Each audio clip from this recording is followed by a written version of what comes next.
What's up, everybody? Super Tuesday in Mariah Studios, Oregon.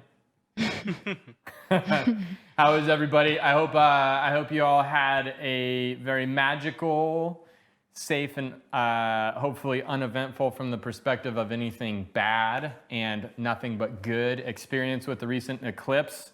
As I mentioned, I was definitely watering during the eclipse, and that was not intentional. That's what happened, and Mariah turned purple. So that was a unique experience. Anyways, hope you guys had a good time. We got Kendall on the mic this evening. Hello. Arthur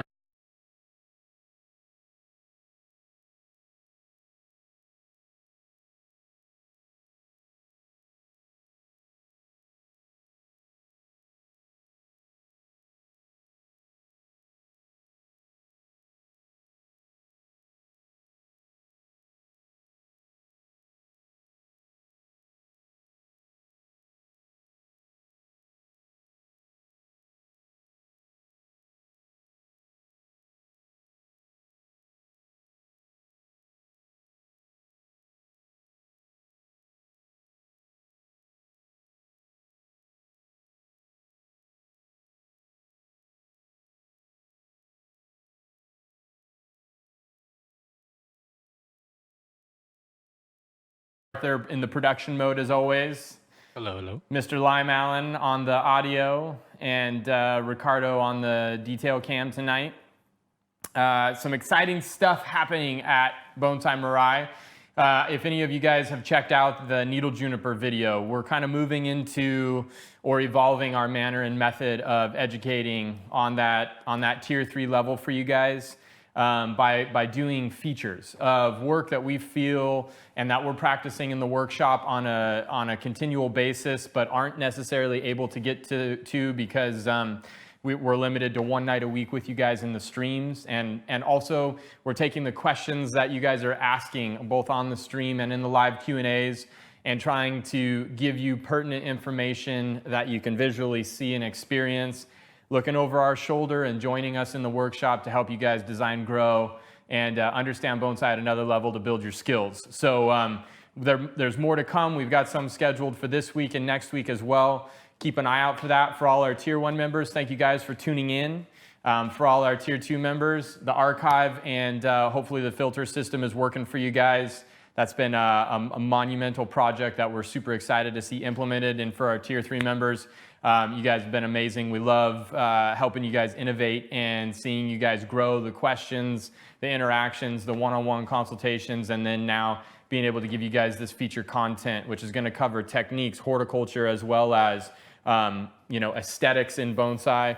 Really, we're really proud to be able to share more of our work that we do at Mirai with you guys. So, and you can access those features just in the main archive. You'll see them; they'll pop up and be new videos. Yeah. And are they tagged as features now? Yeah, they'll have a title. Okay, so we're still working on just setting up that searchable portion through the filtration system, but those will be tagged as features. That you guys will be able to filter through and find very easily. So live Q&A Thursday, 2 p.m. Pacific Standard Time. That's 5 p.m. Eastern. That is 5 p.m. Eastern. We're kind of trying to hit all targets and whatnot. We know you guys have our members have a plethora of times that you guys can access the live Q&As to get your questions answered. We had a brilliant live Q&A last week, mainly UK focused. Also got a lot of people tuning in from all over the world. Got some Spanish love, little Portuguese, had some Philippine subscribers in there. So it's exciting to get to work with all of you guys across the world. And I'm just gonna. Do we have anything else? I think that's it. Feel pretty solid. All right. So I have been waiting and super pumped to be doing this fall fundamentals, because fall for us at Mirai means the time to take all of that growth, dial it in, work with it, add it, improve the tree with everything that we've done to distribute energy, strength, etc. that you guys have been watching over the course of the year. But fall is also a time where things really open up.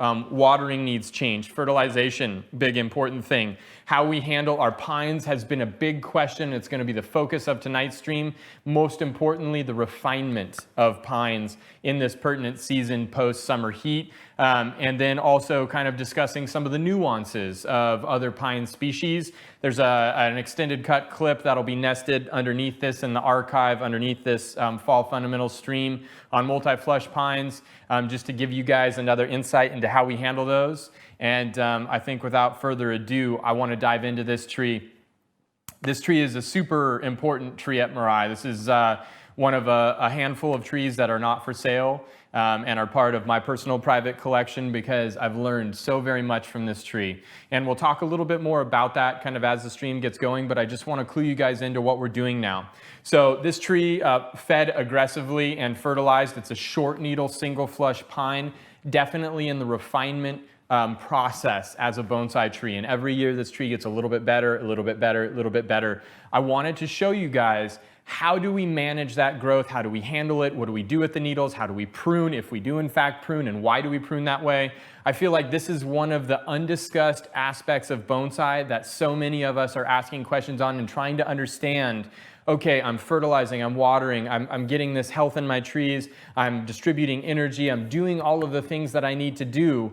How do I actually take all of that work and raise the level of my tree after all of that work has been done? That is tonight's stream, okay? And we're gonna focus on a lot of fundamentals. I don't feel like I'm gonna be breaking a lot of new ground in terms of like blowing your guys' mind with what's happening, but the fundamental understanding of how to take growth, right, and make that growth work for the tree, that is what we're after tonight. And as you can see, when you look at this, this tree has a fairly defined shape, but with every season of growth, we lose that definition. We've got to come back in, we've got to take that growth, and we've got to use that growth to elevate the quality of the tree, all right? So without further ado, I'm gonna blast off. Now, one of the big aspects of managing and maintaining that growth is learning what to pluck, where to pluck, why to pluck, how we improve the aesthetics via needle removal and also shoot selection. So if you guys notice, every time that your tree adds a tremendous amount of growth over the course of the spring and the early summer, you start to lose that definition. You had these clean lines between these pads. You looked at it and you said, oh, that's so beautiful. I don't want to lose that definition. And then that tree grows and you're like, oh man, Ryan's telling us growth is good and he's saying fertilize and we're supposed to be doing this, but I don't want to lose the quality of that tree. I don't want to lose where I had gotten it. And this is something that we've got to shed and let go of. So what I want you guys to start recognizing is this is that time of year, or we're entering another time of year, where we can come back in and we can take that growth and we can make it work for us. And a lot of that hinges around how we handle the needles, how we clean up the bottom of our branch lines to provide that definition, and what we do with all of those odd pieces of growth to turn them into, or remove them, or prune back, or just manipulate them into being a functional part of the aesthetic of the tree and to reestablish that really beautiful defined shape that we're after, okay? So, during my apprenticeship in Japan, one of the things that Mr. Kimura used to start every young apprentice with was cleaning the bottom portion of the branch up of needles that were hanging below the silhouette of the branch. And if we start to look at aesthetics and truly understand aesthetics, we recognize that this bottom portion of these pads is actually the only area that we can create definitive visual separation between our pads. So there's not a lot of teachers and there's not a lot of instruction out there about how we handle that. And it just boggles my mind because this was the very first thing, the actual technical hands-on piece of work that Mr. Kimura started me out with when I got to his garden at the very end of August or early September. And it's ironic, we're almost at the point where I began my apprenticeship.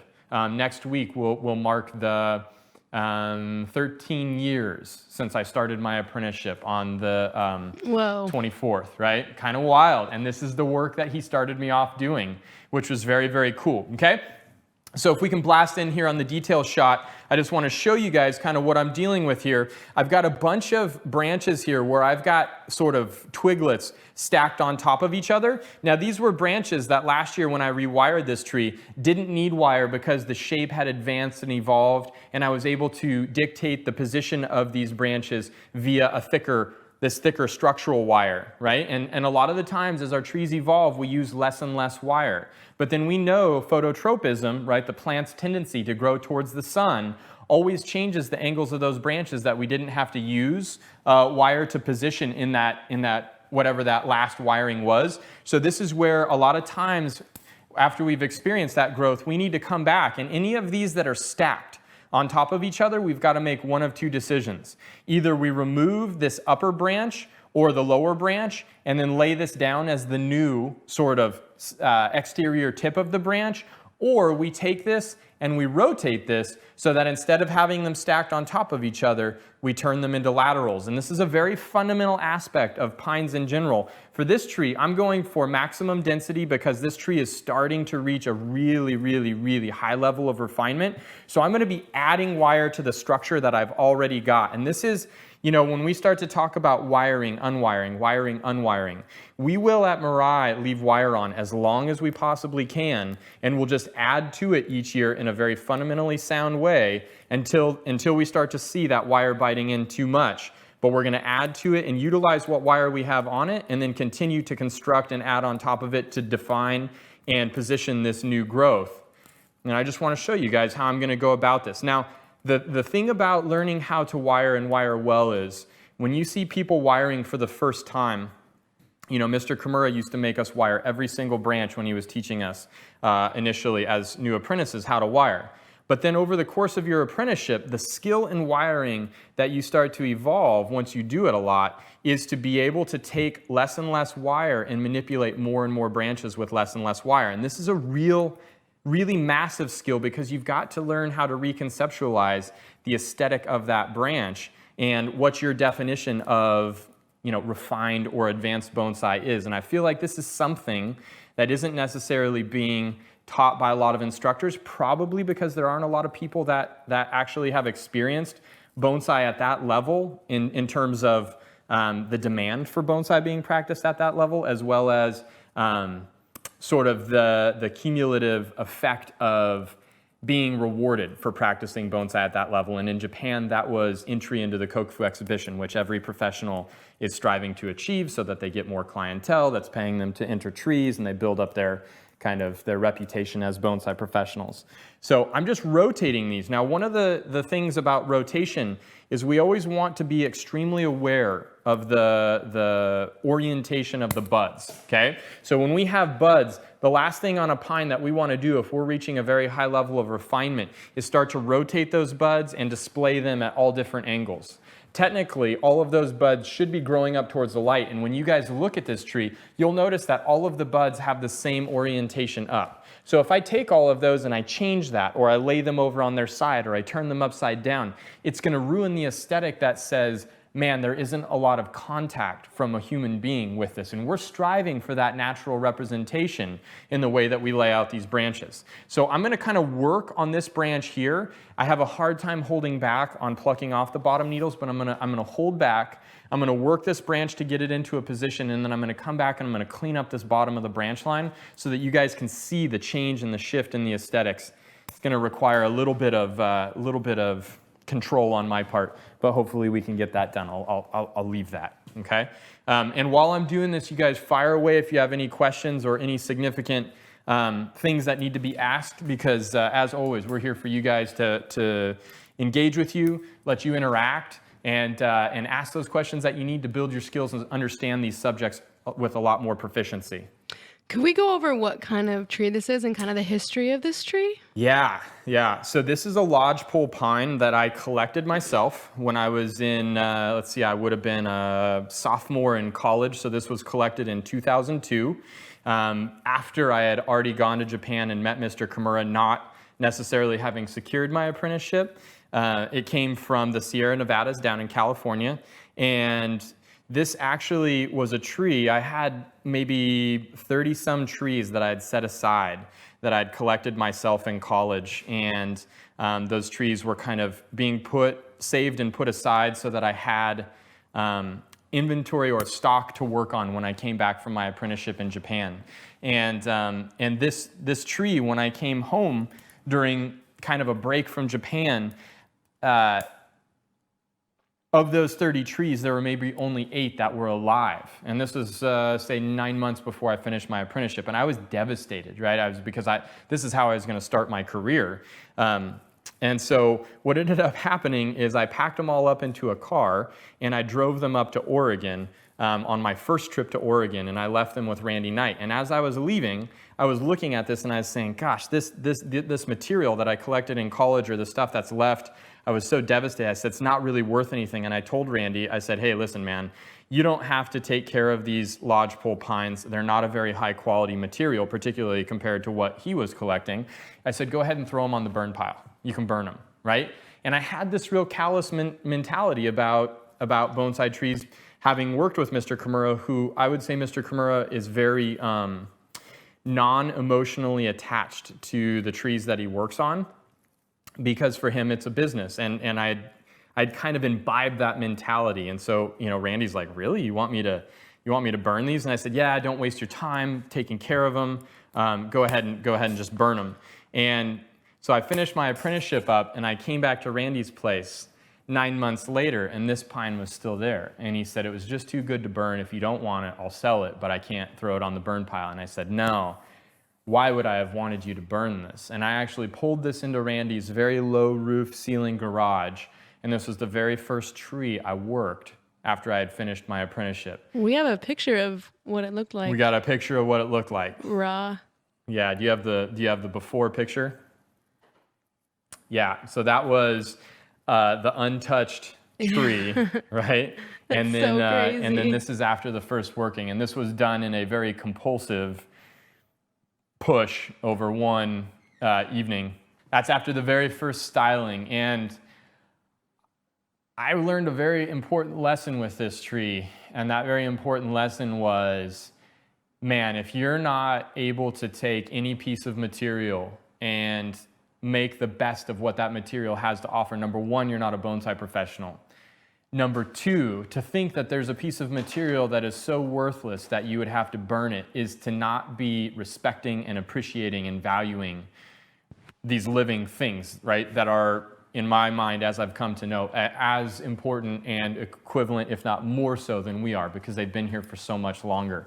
So this tree, the reason that I won't part with it is because I learned that day in Randy's workshop, 1 or 2 days fresh off of having returned from Japan, oh, I've got to think about this differently than this was approached in Mr. Kimura's garden. I've got to think about this differently than I've kind of become callous to thinking about it. And it just shifted my entire thought process and has guided me as a professional ever since, okay? So now you can see, when this was laterally emerging, this branch had this really, really kind of unsightly malformation, and just rolling those from that vertical to that lateral has created an entirely different branch formation and definition.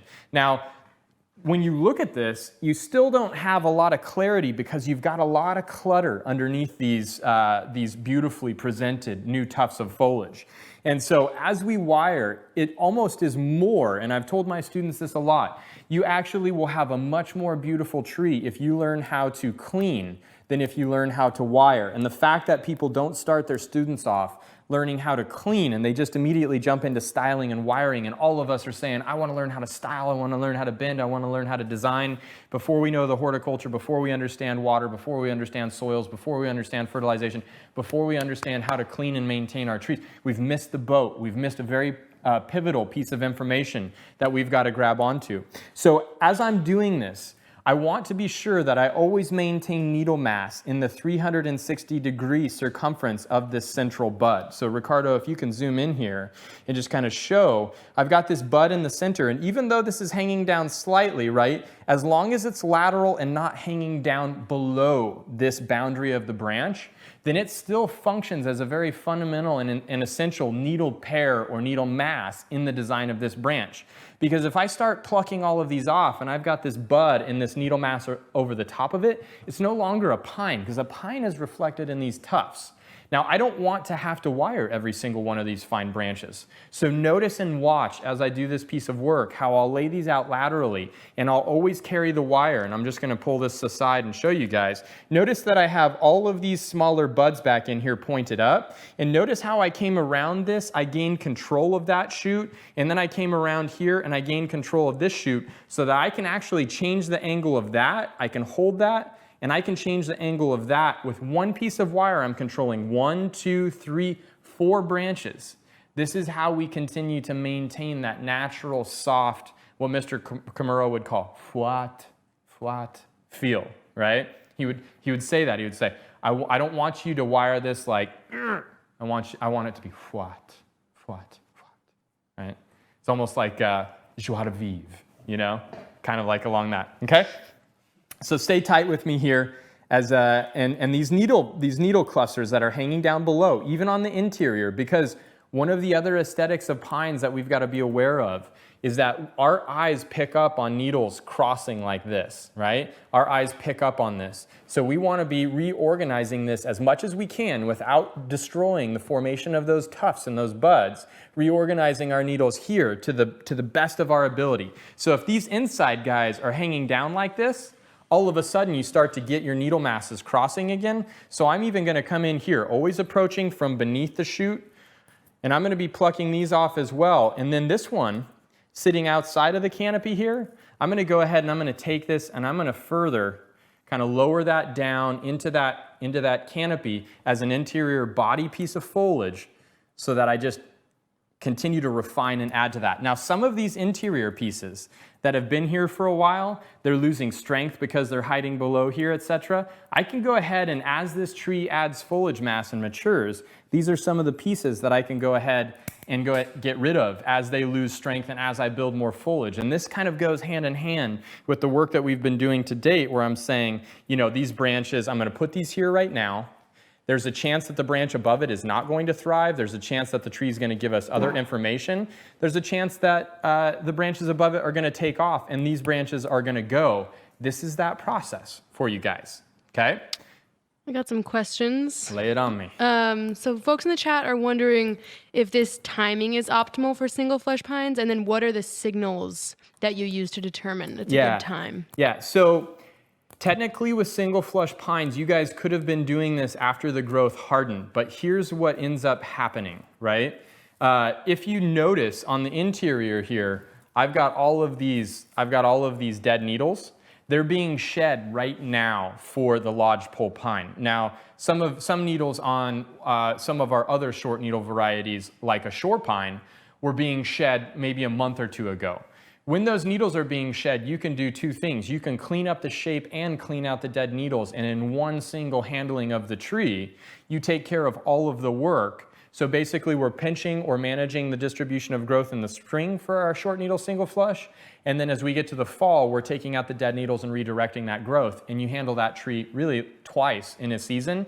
That's the most minimal way to handle it. But here's what you have to be able to deal with if you do that. You have to deal with a tree that does have a fairly unsightly or a little bit more of a, I would say, a organic, rustic look for a portion of the year because it doesn't have that same degree of refinement when you're allowing this growth to exist as is, waiting for those needles to fall.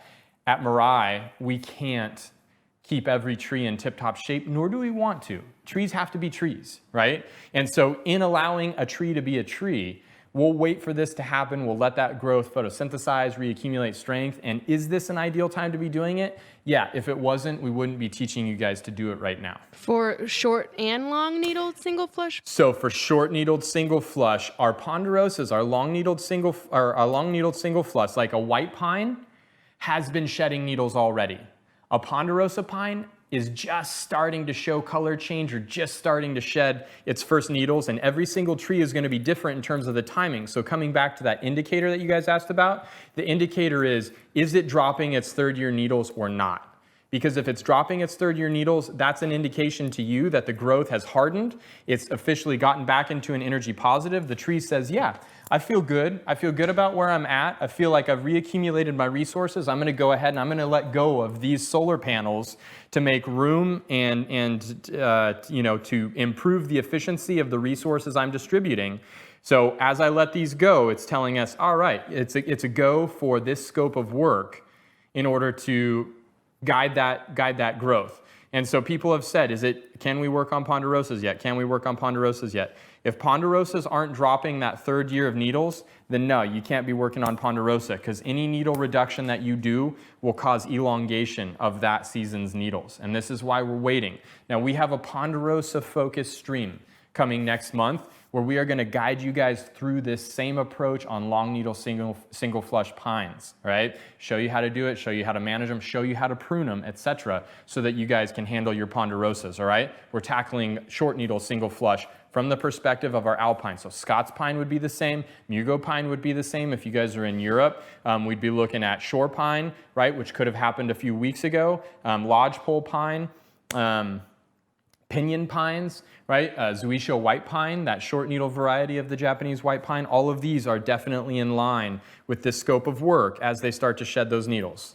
Brandon wants to know how we can tell the difference between lodgepole and shore pine. So yeah, that's a good question, because they're both latifolia, right? Now, if we look at shore pine, we're talking about latifolia. If we're talking, they're both contorta.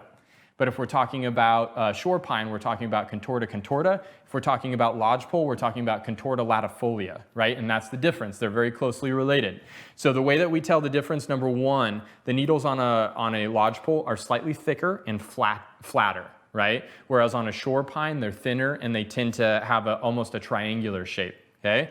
Beyond that, the bark characteristics are entirely different. Shore pine tend to get very small plates that protrude from the trunk and are much thicker and much darker. Whereas lodgepole tends to be a lot smoother, grayer, and I would say less thick and aggressive in its bark formation. So those are two ways that we can tell the difference. Also, if we look at the buds are extremely different, and I'm sure you guys will be able to see as Ricardo zooms in here, the bud formation of the lodgepole. Lodgepole is, in my mind, one of the most underutilized species in North America for bonsai, because it's such a wonderful, short-needled, aggressive, strong, very deep green, wonderful movement, flexible, back buds profusely, all of the things that we want, lodgepole gives us, right? And it's just something that a lot of people pass up on, and I still don't understand why, except for I don't think people know quite how to cultivate lodgepole. Michael's wondering if this kind of work that you're doing right now is damaging young or emerging buds. So I'm being very careful to not be plucking off buds. And if you can just focus in on the interior here, you'll see the plethora of buds that are here. You do have to be careful, right? There's no tree where it's like, oh, you can just completely run ramshot on that branch and just Rambo the crap out of it and not damage buds. That doesn't exist in bonsai, right? So I've got to be respectful of these young buds that are starting to develop and mature when I'm handling this tree. But this is very different from like a multi-flush pine where the buds are emerging from the crotch of a needle. Typically on our short-needled single flush, we see the buds, and I take this back, you'll see a deviation from this in the Scots pine that we show you in some of the tertiary content tonight. But typically on a lodgepole anyways, for tonight's work, we see the growth emerging from buds that are adventitiously popping up on the tissue and not between needle pairs. And that's an aspect of lodgepole that we've got to understand, okay? So I'm gonna step back with you guys right now and just take a general look, and you guys want to continue to do this. So when you see this now, notice this clean branch line and notice the smooth arc out here. Now there's an interesting thing that happens when we talk about pines. A lot of times we'll say, you know, with a mature pine, you see this continuing to kind of elevate upwards. That's phototropism. That's its propensity to grow towards the sun. And when we try to duplicate that with wire, a lot of people will take it and abruptly bring that up. That's not a good branch shape, right? It doesn't look natural. It looks aggressive. It's not aesthetically pleasing. Notice that swoop, that smooth arc, okay? And I do see that I've got some, just a little bit of tweaking that needs to go on here, okay? I want to, as I'm refining these trees, I want to be preserving the maturity in the branches, which means I don't want to take all these buds that have this smooth arc and lay them back down flat. That would be taking it back to step one. We don't want to do that. Now, when we styled the Scots pine for that traditional design that we did, all of those branches were laid out flat. Yeah, that's fundamental. That's setting the structure. This is how we start the process. But as those tips and as those interior shoots start to grow up, we want to preserve that. That is age. That's telling you this is a tree that's been a bonsai for a long time, or this is a tree that's more reflective of the natural environment, okay? And even notice in the formation of my pad now that I'm getting this swoop here in the profile of the bottom, okay? If you over-exaggerate, which as Westerners we tend to do, if one drop's enough, 5 drops is better, we can't do that here, right? We've got to show a lot of restraint in the cleanliness of that branch shape. But just in the cleaning up of this, you guys see how much different this aesthetic is from this aesthetic in the way that we've laid those verticals down into laterals, and we've cleaned off those bottom needles, and we've cleaned off, as maybe not quite as well as we would like, but we're getting there, some of these interior needles that are crossing over the path that's causing you to see needles like this. We're cleaning it up and showing you needles like this. Creates that really beautiful aesthetic. And this is the focus for this work on a tree and refinement. Sergio wants to know if you can use this cleaning the bottom of the branches that you're doing on blue spruce.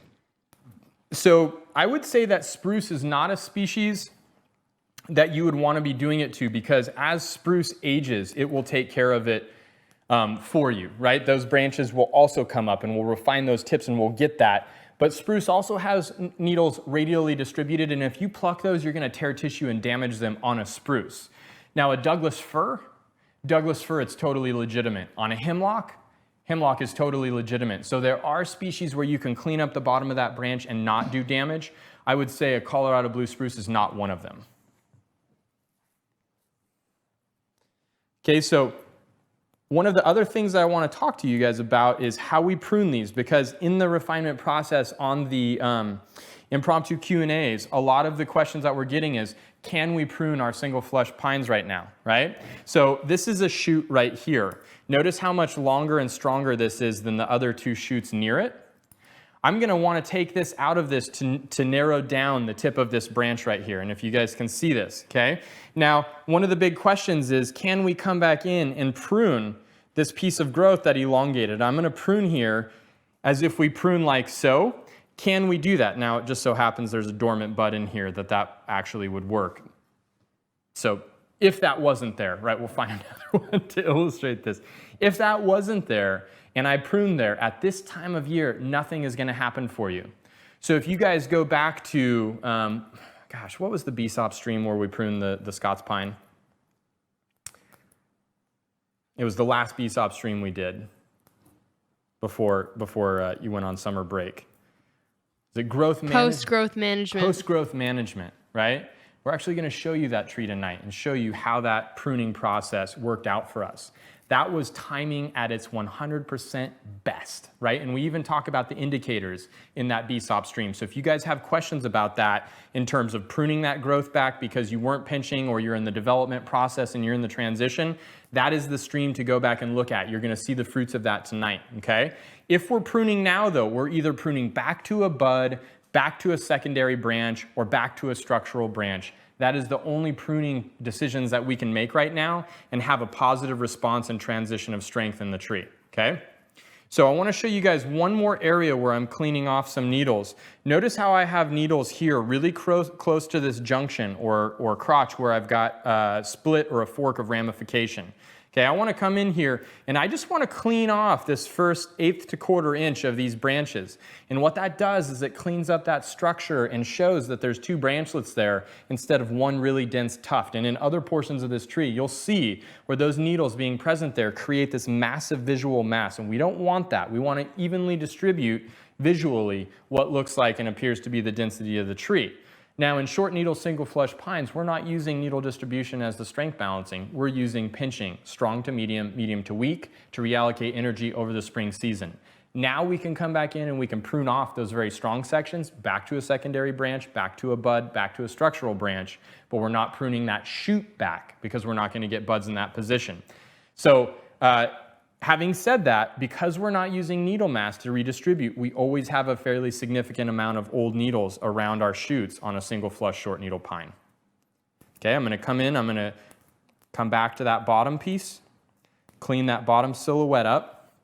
Okay, and then notice, because this is growing vertically, I've got two options here, right? I've got a bud back on the interior here. I could prune this all the way back to that bud. I could leave this here, right? And move this in, but notice how crowded that's starting to get. And this tree getting bigger and bigger and bigger. I feel like the best decision at this point is gonna be to take off this big, thick, coarse piece back to this branch and back to this shoot that's starting to develop, and then close that gap here with this branch, just bring it over to now create kind of a cohesive line or pad that I'm creating in this tree. And those are the decisions that we're making right now when we're managing this growth and where we're redefining what this shape is going to look like after having added all of this new needle mass to the tree. This is a really, really fun time of year to be handling our pines.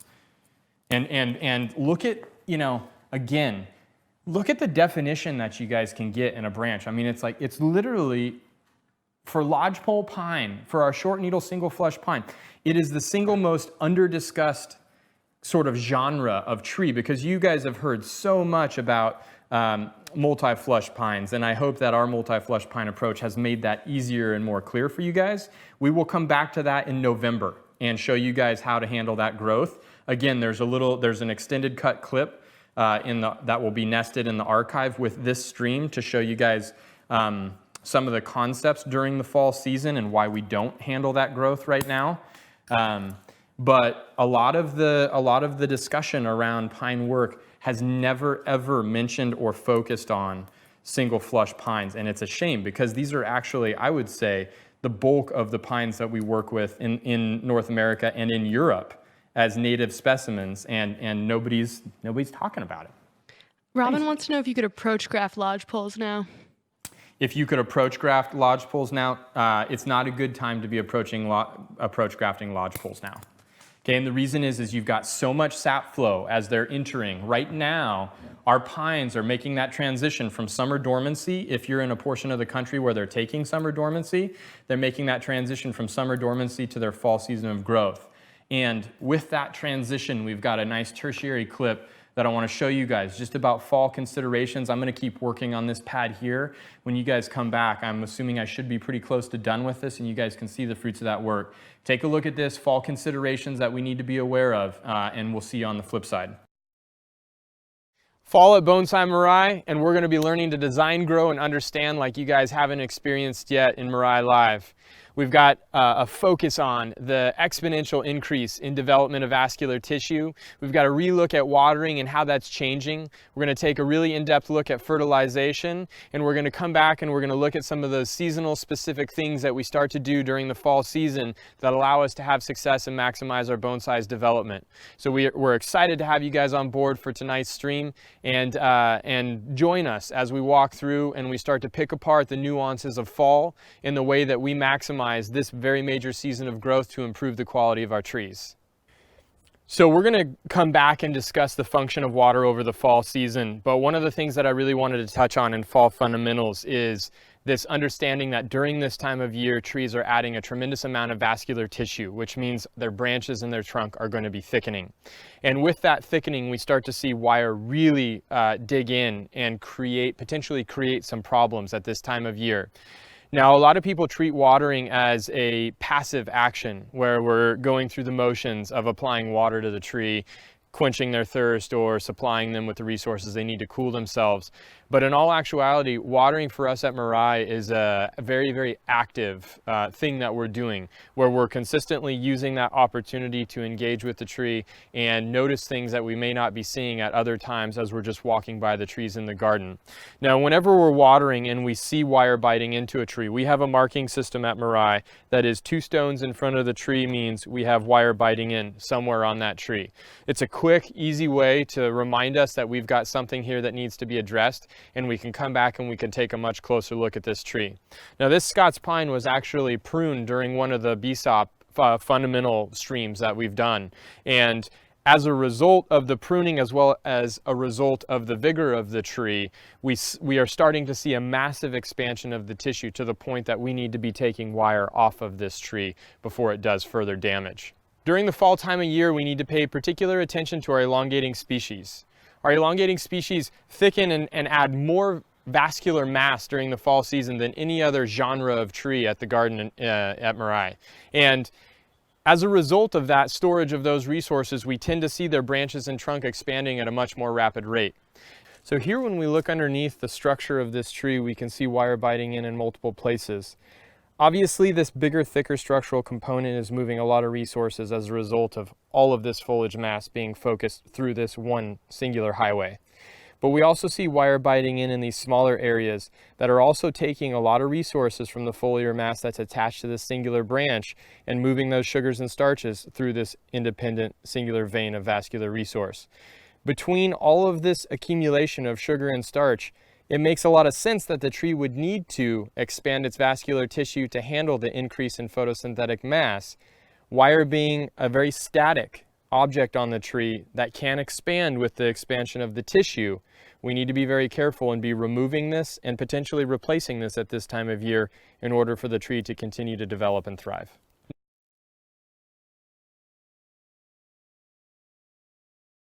Now, when we look at a tree that's growing and has a lot of vigor behind it, we're typically going to see the thickening occur at points where we're getting a lot of elongation and addition of foliar mass. And this makes sense because this foliar mass is photosynthesizing, it's creating sugars, it's creating starches. And the areas that have more photosynthetic mass creating more sugars and starches and are moving more water and nutrition via the transpiration process are naturally going to be expanding their vascular system faster. So we see these in these areas that have intense vigor in the apical area of the tree, in the tips of the branches, and we also see this along the structural components of areas that have accumulated a very significant visual mass. So when we look at this tree, it's not necessarily the finer branches that are showing where the wire is digging in. It's actually on the structural components that are carrying all of those sugars and starches from this foliar mass as its entirety, where those sugars and starches are moving through this very major system that we're seeing the most swelling and the necessity to need to unwire this tree. Okay, so the fall time of year, we start to see trees using more water and drying out more quickly and more definitively. Here you can see that there is a very clear lack of moisture in the surface of this soil. This tree was actually watered 3 hours ago in the garden, and yet 3 hours later we're at this point in time where even when we remove some of the surface, we see a fairly minimal amount of moisture below that extremely dry surface layer of particle. Now, if we were just focused on the actual particle itself, we notice that the akadama, or the beige colored component of our soil, is showing little to no moisture content. Notice how beige that is, right? But beyond that, we're also seeing the tree's buds start to swell, we're seeing the branches start to expand, and we're starting to get a lot of the indications that are telling us that this tree is going into its fall state of growth and the creation of vascular resources, preparing for winter and also preparing for bud push next spring. This is a direct indication that we're going to need to up our watering and increase the quantity and frequency with which we're giving these trees what they're demanding during this active period of growth. So one of the primary components of bonsai practice in the fall is the application of fertilizer. Fertilization at this time of year is the single most important thing that we need to be paying attention to. And if we only had one time of year that we're fertilizing our bonsai, this is the time to be doing it. Because this is the time where this nutrition equates to the expansion of the vascular system that's going to be prepping this tree for the upcoming winter. But more than that, prepping the tree for the expansion of growth next spring and the push out of all of that new photosynthetic material. Now we see at this time of year on a healthy tree, the fertilizer rapidly decompose based on the fact that there's active consumption in the tree, and that active consumption is also stimulating an expansion of the microbiotic material in the container. as a result of that hunger that the tree has, if you will, and that increase in microbiotic activity at these optimal fall temperatures and optimal conditions to produce the best results in decomposition of organic matter, we want to be applying fairly consistently heavy, aggressive feeds, 1.5 tablespoons per location on 4-week intervals through the fall season, to be preparing this tree and giving it the best chance to have a stellar spring next year and have great winter hardiness this coming season. So I was hoping to have this whole branch done before you guys came back. That clearly hasn't happened. But we're actually not that far away. So I just kind of wanted to focus here for a moment and get you guys something really beautiful to look at. Now, I know there's a lot of questions. Are you guys going to talk about more trees tonight? Yeah, sure, but brace yourselves, guys. We are in this for the long haul together. We've got a full season of fall streams, and you know, as we were filming this, we all started getting really, really excited about what we have coming, because fall for us is a season where we get to create, where we get to improve, where we get to maintain. It literally is an open door to a lot of work in terms of design, styling, aesthetics, maintenance, exploration, etc. So we're not going to cover all of that tonight, but I do feel as though this is one of the genres of trees. Again, I'm gonna say it again. I feel like this is one of the most under-addressed, and honestly, as I walk through exhibitions, as I judge exhibitions in Europe, in the United States, across the world, I don't see short needle single flush pines being handled very well or presented with a lot of quality. And one of the big differences is not understanding how to handle their growth and how to use that growth to continue to improve the tree. So I hope that you guys really key into the scope of work tonight, and just, it's not super sexy, it's not super dramatic, but it's fundamental, it's textbook in terms of being able to take this genre and use it well. So I would encourage you guys to try and build your skills tonight.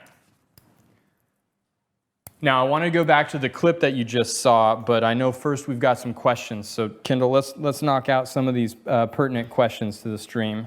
Sure. The first one is, Robin wants to know, what's the best way to get back budding in a lodge pole pine? Best way to get back budding. So this is like one of the biggest questions that we experience in dealing with these pines, is how do we get them to back bud? Now, if you guys notice the quantity of growth that's on this tree, you'll understand that this tree really, outside of the distribution and pinching really strong areas, this tree was not highly manipulated over the course of the growing season or the spring season when it was adding foliage. We just distributed energy. And if we want to get really good solid back budding and we want to see our short needle single flushes thrive, the more growth that you add on the tip, the more transpiration that's happening here, the more photosynthesis that's happening there, the more back budding that you'll see throughout the tree. And that back budding gets really, really strong right now as the tree moves into vascular growth mode, and it's creating all of the setup for next year's spring push, right? So in that video, we talked about the fact that the vascular system is being pumped full of resources. All of those resources are going to be what's generating next year's foliar mass, and the tree doesn't have a credit card, so it's got to create that vascular system to support the foliage mass before it creates the foliage mass itself. Keep that in mind as you guys are working, because that's a really important aspect to a lot of the scopes of work that we do here. In the spring, we're managing strength distribution by directing that output of strength. In the fall, we're managing strength accumulation to some degree. Maybe on a maple, we're trying to keep it more refined. Maybe on a pine, we're trying to build up the strength to encourage that back budding, or a Doug fir or a spruce. Depends on what you're trying to accomplish. This is a refined tree with a lot of interior growth, so it's okay for us to come in here and do this kind of refinement work and really get photosynthesis into those interior buds and start to get a lot of that definition regained in the tree. This is really what we do to get a tree into show mode as well as anything else. So Paul says, I see you're holding the branch while pulling the needles. Is it damaging to pull while not supporting the branch? So yeah, that's an interesting question. Before I go there, Ricardo, bring me in close here. Notice how we're starting to form some of these really significantly stronger branches here. These are some of the branches where I'm getting these big tufts and I'm getting this big, massive, thick pad here, kind of right in the center of the tree. This is almost too aggressive. I'm gonna come back in here and I'm gonna be pruning back to, I've got smaller buds here. I'm gonna be pruning this back and kind of putting that in check and also transitioning that energy into these smaller interior pieces. I don't know if you can see this. I've got a bud right here, and I've got a bud right here where I cut. Just by doing that, I'm lightening the visual mass in this area, and I'm also redirecting that growth back to the interior and taking what was being put into one apical or tip bud, a branch, or a candle on the, excuse me, hang on, let me go back here. Shoot on the tip of that branch into some smaller pieces that have been set up inside of it. And that's really how we can redirect growth on short needle single flush pines back into the interior. People talk about, okay, how do you take the strong, how do you manage strength in these, how do you, avoid or prevent, if you're not plucking needles, the strong getting stronger? This is the move right here. Here's another one. I've got two small shoots right here. I've got this big, thick central one. I take that central one out, and then I'm gonna clean out those crossing needles around it, and notice how I lighten that area. Now, when I'm done with this branch, what you guys are gonna have to look at, if we go back out wide, is the density here and here the same? That's the goal that we're trying to accomplish via this reduction model. So, coming back to your question, Paul, you notice that I'm holding it. So this is a tree that's been wired and styled, right? And also, as bonsai practitioners, we should never be exerting the force on the tree. So to just take this and just be pulling these and not using this hand, shame on you if that's how you're doing it, right? You have two hands to be working with at all times, right? Or most of us do, okay? If you've got two hands, use them. Use them. Why wouldn't you use them? Mr. Kimura used to say you've got two hands, you got 5 fingers on each hand, that's 10 digits that should be functioning in bonsai at all times, right? And I would say if you're not holding it, it's just simply an aspect of either inappropriate habits that have formed or improper technique, right?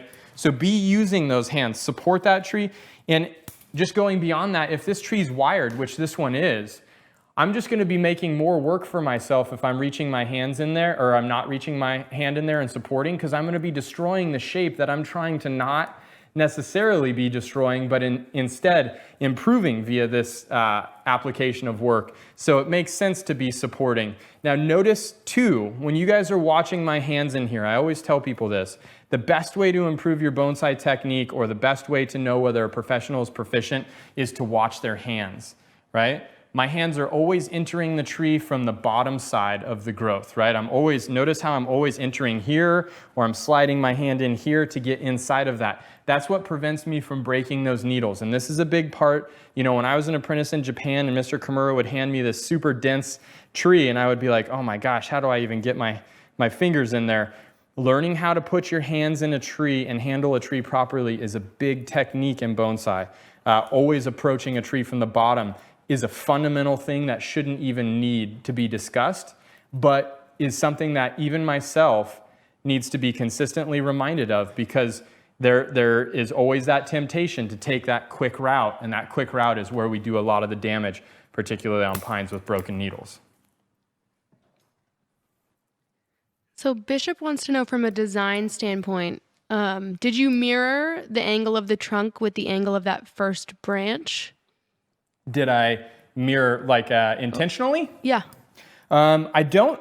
So mirroring the angle of the trunk with the angle of this branch was not necessarily my intention, but that wasn't my conscious thought. But aesthetically, I think one of the things that we've kind of established in here is that angle is a very important angle to be considering in the design process. And that angle, for sure, in this tree, being pressed up against the trunk and following that angle, is the best way that we create this kind of a design. And this goes into a more advanced design. And I've been telling people we're working on some design projects to help you guys be able to engage with our design consideration a little bit more. Just continue to be patient with that, because those are gonna come, and when they happen, they're gonna be really, really awesome productions. But In order to be able to engage with this design where you have so much of the tree moving back and then you're bringing the visual weight to the left again, if you have that up too high, it's going to feel like, oh, I'm moving here and then I'm here. It's going to feel like the tree wants to fall over. Only by dropping that down do you bring that balance and distribution of the weight back to the left and anchor this design, right? And that's a big part of tension in design and creating that tension and utilizing that tension well.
So coming back to fall fertilization, Stephen wants to know, what are the signals you look for before you start fertilizing for the fall? Yeah, that's a really good question.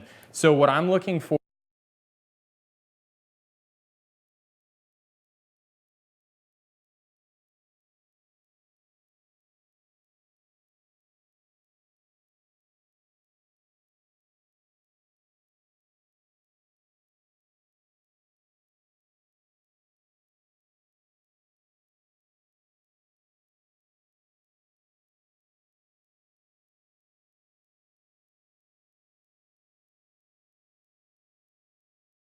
number one, I'm looking for an increase in water utilization. That's a big one, right? Because now the water is starting to rise again for purposes beyond cooling from the heat. We see water rising for purposes of setting up vascular tissue, and that water in terms of hydrogen and oxygen, as that bond of water is broken via the use of energy from photosynthesis or the sun's energy through the photosynthetic process, right? That bond gets broken, a very strong bond, takes a lot of energy to do that. So we see that aspect of water utilization start to pick up, which justifies the increase. And we also are seeing, a lot more gaseous exchange taking place with cooler temperatures, the stomata or the pores and the needles that allow that gaseous exchange to take place. Cooler temperatures, less heat means that the tree has to be less concerned about preservation of water, can be more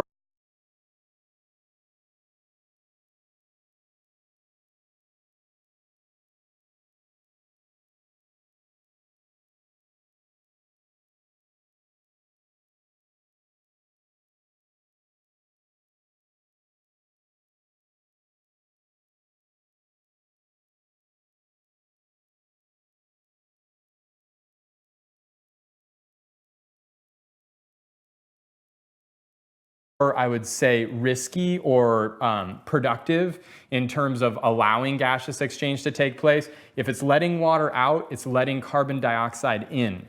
And carbon dioxide is the source of carbon in that C6H12O6 carbon hydrogen oxygen composition that creates glucose, or the energy source that trees utilize to grow, right? In one of their most simple forms. And so when we start to look at that, we see more water leaving the stomata via transpiration, more carbon entering the system, and we see a greater increase in water being utilized to add tissue. So increase in water uptake is a big indicator. Another indicator is the change in color, size, and swelling of the terminal buds at the tips of our branches. So let me get this wire off of here, and then Ricardo, if you can come into this really strong section here where my hands are at. And you guys notice how red the tip of that bud is, and also that there's actual liquid sap emerging from that. That sap is being produced because there's resources being pumped to the tip of that bud, and that bud is actively swelling as we speak. It's getting bigger and bigger. The more that we fertilize, the more energy is going to be put into the meristematic tissue that has the ability to generate foliar mass next season. This is a big reason why we're fertilizing. We're loading up all of the resources inside of the cells to help them be more tolerant to cold conditions, right? Those resources act like antifreeze. They actually increase cold tolerance the more that we nutrition our trees across the fall. But that stored energy is what also causes the vascular tissue to swell and is also what causes the vascular tissue to exude that resource that's moved up to the foliar tips in the spring and generate that foliar mass. So is there a certain temperature range that you look for, like for someone in Florida who may not have the same fall? So Florida's going to be different because now you're in a tropical environment and you guys are probably dealing with species of trees that are potentially growing year-round or taking breaks as a cue to daylight length more so than temperature range, right? And so in Florida, you've got to be careful how you try to manipulate and apply this. But typically, when you start to see temperatures dropping down into the low 90s, high 80s, out of the 100s, out of the mid 90s, out of the high 90s, and you get into that 85, 88 degree as an average temperature, or even 82 to 88, that wheelhouse is really when metabolic activity is happening at its highest pace, and you're producing the most photosynthetic resources for growth to occur. So that temperature range for us, which is basically what we're sitting in right now. We're just sitting in this beautiful wheelhouse of growth. And our trees are using more water now than they were using when we hit record heat a few weeks ago at 106 degrees. And people always laugh at me about that, but it is very real. It's very real. Now, it's also a function of relative humidity present in the air. And we do have a fairly high amount of relative humidity. So that also needs to be considered. But for the most part, I would say it's a greater function of the movement of water than anything else. So Robin commented, since this is the season of vascular tissue sort of being very busy for lodgepole, is this a good time to do major branch bending? Oh, absolutely. Absolutely. So when we start to talk about major structural work on our trees, right, and this goes across the board for all trees, deciduous maybe slightly different because we're dealing with leaves, which is a little bit more challenging. But on our pines, on our junipers, on our spruces, on our hemlocks, on our firs, on any of these the coniferous trees that we're handling, we want to be doing major work where we could potentially be straining, stressing, stretching, cracking, tearing, or breaking the vascular system. We want to be doing that work just prior to or during a major phase of growth. Now, the advantage of the fall is that we don't have the massive movement of water that causes the cambial layer to easily separate from the xylem, right? Which we see particularly in junipers in the spring, but is across the board for almost all species. And so the fall is advantageous from that perspective. Now, the thing that we have to fight or combat in the fall is the fact that we do have the ability, like we're supposed to hit 95 degrees on Monday. So we do still have these influxes of heat that if we do have vascular damage, we've got to shelter and protect trees that have experienced damage in the styling process. Fighting that environmental condition is one of the downsides. And if we look at spring versus fall in terms of periods of time to do major significant work, just prior to the first push of growth in the spring, you can get away with the most severity because you're not fighting the environmental factor and you have that massive push of resources coming that's going to be moving all of those sugars and starches out of the vacuole of the cell, carrying those to the tip of the branch to generate foliage mass, okay? But now we're seeing all of those resources being put into the vascular tissue to patch the damage that would be happening. It's a really good time of year as long as we understand those heat spells or potential times when we're going to be losing a lot of water via transpiration, that we protect those trees appropriately so that they don't suffer damage if we have impeded the movement of vascular resources to that branch, okay? So there's a trade-off. With both of them, there's a trade-off.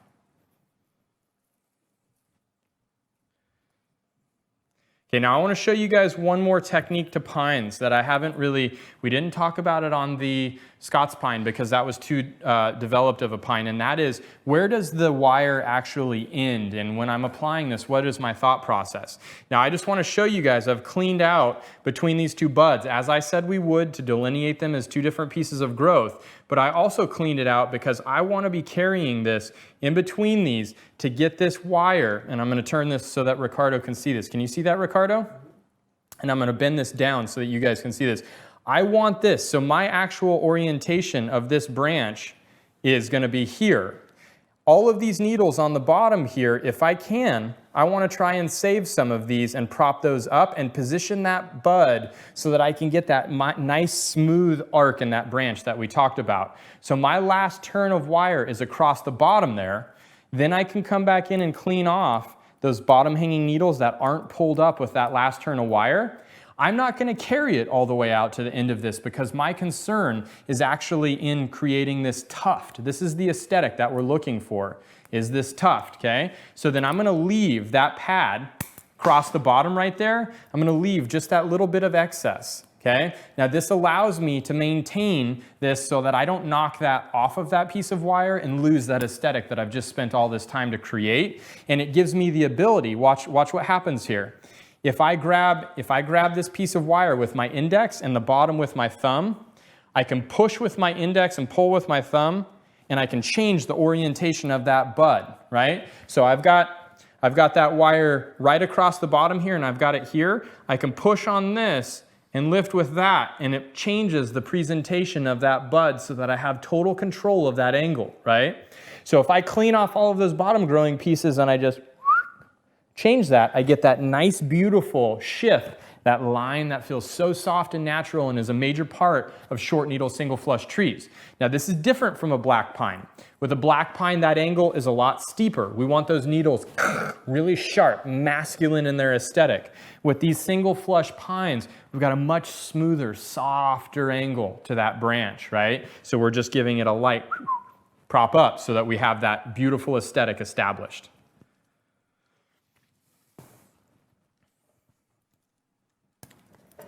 You got any more questions, Deeds?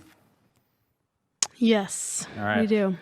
Lay them on me. And then we've got another little piece that goes along with some of the conversation we've been having here. We got another piece of tertiary content that I want to introduce to you guys.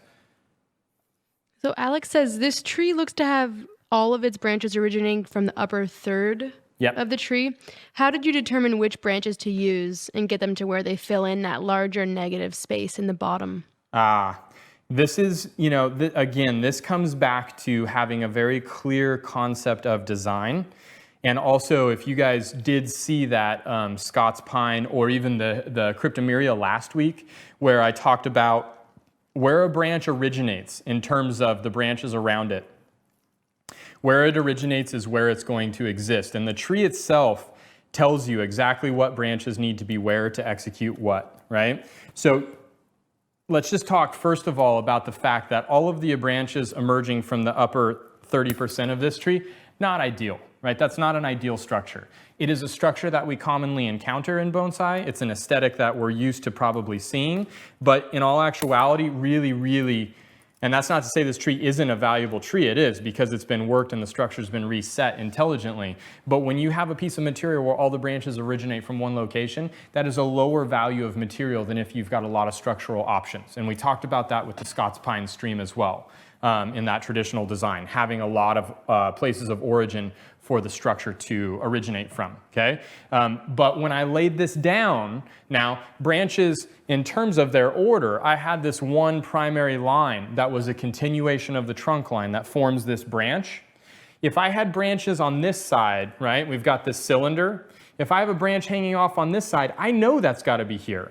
If I've got a branch hanging on this side, I know it's going over here. If I can't put it over here, it's got to come off, right? If I put it over here and I'm going to lay something else on top of it, it's either got to come off or the one above it's got to come off. A lot of the decisions that are made aesthetically for me are a matter of fundamental structure and establishment of that fundamental structure. Where the branch exists is where the branch originates is where it's going to exist in terms of its order in the rest of the crown. So as this line was coming down, all I was doing was just saying, oh, this branch exists here, I'm gonna drop that here. Oh, this branch starts on this side of that primary line, I'm gonna drop it here. I laid those out, I created my pads, and that became the structure that we've built this more refined design on. And we will, again, I can't stress this enough, we will be focusing on these exact aesthetic decisions moving forward with Mirai Live. This is an area where we've had to build your guys' skills. We've done a lot of educating about horticulture. We've done a lot of educating about species. We've done a lot of educating about growth management. None of that will stop, but we are gonna start taking you guys deeper down the rabbit hole of creating that structure, understanding those decisions, particularly because we're in a time of year in the fall where we can do major, massive work again and have a really quality response from the tree. So we will continue to refine that concept for you, Alex. I mean, like, when we were filming the fall tertiary content, I was literally like so pumped. Ricardo had to tell me to tone it down a little bit because I was just like, it's fall, it's time, we're gonna do it. This is one of the best times of year to be practicing bonsai. It's like so awesome. So is this the time of year that you do major work on a lot of species? Yeah, almost every species is favorable to be worked in the fall season. Now, where we need to quantify that knowledge is, say, for deciduous trees, where if you come back in the fall and you remove a heavy amount of foliage off of a deciduous tree, you know that that tree is using that foliage to create the resources that build its vascular tissue, that increase its winter hardiness, and that set it up for growth next year. So if while it's right now on a deciduous tree, it's accumulating all of this energy, and you cut it all off and style the tree, and you're like, ha, styled it, did it. Well, now you have a tree that's very, very susceptible to winter damage. You have a tree that has very little vascular setup, which you can expect a very poor bud push next spring, right? So you've disabled that tree by making those choices now. Now, if you let it load up resources, and then you get to next spring prior to bud push, you could, on a lot of species, do major trunk chops, major reduction of branching, and all that stored energy in the vascular tissue, boom, explodes, and you've got a tree to be created with all of that growth. So that's where people are talking about, is it too late to be doing deciduous work? Is it too late to be doing air layers and whatnot and things like that? I'm gonna say we're approaching that, right? We did the Stewardia a few weeks ago. The Stewardia is actually pushing another flush of growth. We pruned several of our oaks a few weeks ago. The oaks are pushing another flush of growth. They have enough time, because we're in late August, to be producing growth that can get them that photosynthetic mass to build up their system, but those were literally done at the cusp of the limitation of that season, okay? So just be aware that we're kind of past that now. Once we get into that vascular season of growth, we got to let that foliage mass do its work. Caesar has a question about how fertilization differs for pines in development versus refinement. Mm-hmm. Oh, what is so it? That's the question. Gotcha. Yeah. Okay, cool. All right. I was like, cool. Mm-hmm. So when we're in development, we're not necessarily worried about coarse growth. We're not worried about long needles. We're not worried about anything except for generating, thickening, elongating, healing, or expanding foliage mass. And what that means is we are going to be fertilizing aggressively from the spring, maybe stopping in the heat of summer, and fertilizing aggressively in the fall, okay? Now, when we have a tree that's in refinement, and granted, this is a very broad discussion, because even for a ponderosa pine in development that has such long needles, I don't care about the length of those needles. I'm fertilizing a ponderosa pine in development, spring through fall. If it's in refinement, I'm not. With a multi-flush pine in development, I'm fertilizing spring through fall. In refinement, if I prune the candles, I'm not. And there's a tertiary video, or there's an extended cut video for you on that exact subject that will be nested with this stream, okay? So when you're in development, you don't care. You want growth. When you're in refinement, you want strategic growth for a reason, to accomplish a goal, right? You want finer branches, you want finer needles, you want shorter internodes, you want more even energy distribution. This is where we start to tamper with fertilizer to accomplish what we want, as opposed to just inducing massive amounts of growth. Okay, so I want to take you guys into one of the big considerations that we have during the fall season with this addition of vascular tissue, okay? And that is the unwiring process. Now, just the same as I feel like there's not a lot of discussion around just this, and you guys are watching me as I'm talking. I hope you're watching as I'm cleaning these up, and I know Ricardo's giving you guys a lot of good shots into how I'm handling the needle mass here, but another thing that people don't talk about is unwiring. And Mr. Kimura used to always say this. We would get trees where the client wouldn't want to pay us to unwire it, so they would unwire the tree themselves, and we would get the tree and we would have a plethora of dead branches to deal with, right? Because unwiring is a big deal. In particular, the way that we practice bonsai at Mirai is we're trying to get to a point where we have less wire on the tree. In order to get there, with our conifers that produce bark and those wire scars go away very quickly, we do allow the wire to dig in a little bit more than we would where, like a maple, we wouldn't want those scars, right? If you allow the wire to dig in, you've got to know how to take it out, because no longer can you cut it off, right? And so this season, right now, you're seeing swelling in the vascular tissue that's going to start to see wire biting in. I want to show you guys how we go about the unwiring process. And inside of that, right, the tree that we're doing the unwiring process with is the Scots pine that we pruned in the BSOP stream. You guys get to see the product of that pruning process with a short needle single flush in development, fertilized correctly and pruned at the appropriate time. Take a look. When you come back, we'll get back to your guys' questions and keep working on this tree. So at this time of year, one of the things that we're dealing most with is the expansion and addition of vascular tissue on our trees. And with that expansion and addition of vascular tissue, we see wires start to really constrict the growth and bite in. And so on trees that are showing that kind of constriction and we're starting to experience that wire damaging the vascular tissue, we need to be coming back in and removing that wire.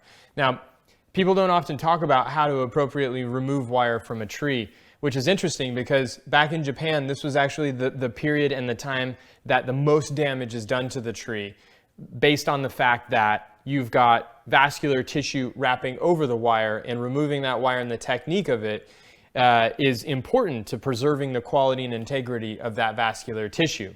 So during this time of season, the technique of unwiring and the attention to detail of the expansion of the vascular tissue is one of the most important things we can be focusing on.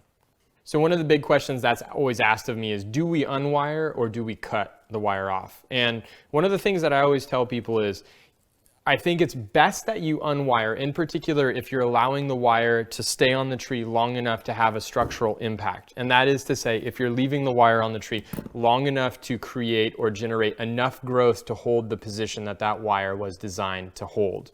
So we always will have some degree of wire scar on the tree for a conifer or a tree that has bark that can cover that scar.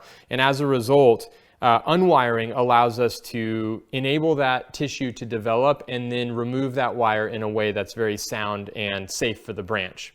So if you'll notice here, this is a little bit farther than I would ever suggest you guys go, and this really snuck up on me as the fall season caused vascular expansion in this pine. As a result, if I try to cut this off, I'm going to do a significant amount of damage to the tissue